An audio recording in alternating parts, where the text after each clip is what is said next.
Semar amarga jane Semar niku sedulur kula. Oh, anakku ngger nala gareng sampean mangsuli. Apa? Lho, prau niku. Niku jenenge gareng kencong alu kaya ngoten niku. Nggih. Suarane gedhe, apa mo? Ngaten. Ya.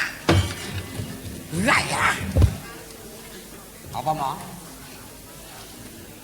Petro. Apa? Ora kena. Rada renyak suaramu. Apa mo? Apa mo? Bagong. Ngono apa? Kowe gampang konangan rene tak ajari Bagong. Aku kuwi malih kok sial dhewe.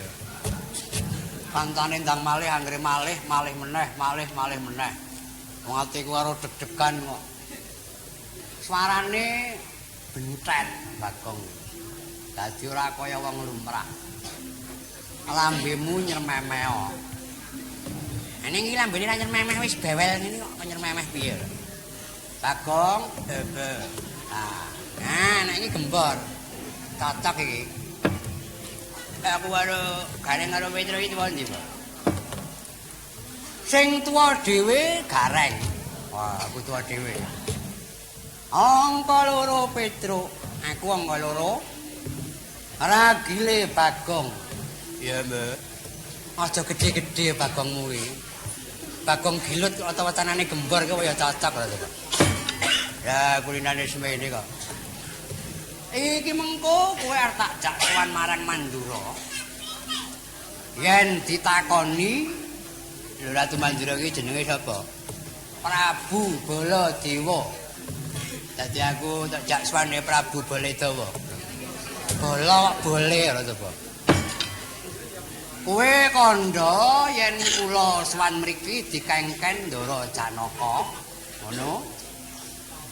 Rening negara utawa kasatriyan Madukara niku kenging gegebluk. Wang Siting Dewa bisane tentrem malih yen ditumbali siji senjata nenggala, loro kembang Wijaya Kusuma. Mengko anggere aku sing nyuwun tak mesti entuk amarga Semar iki dipercaya. Lah iki mengko terus piye? Lho kok suaramu lari iki piye? Sing rada renyak. Nah iki terus njujuk endi, Mo? Njujuk Mandura. Kowe aja padha ngetarani siji lakumu, loro selagamu kudu sing memper Petruk tenan. Ya, Mo, muga-muga aja ngetarani. Ya, Mbak. Budale kapan, Mo? Ayo dole mumpung esuk mangkat.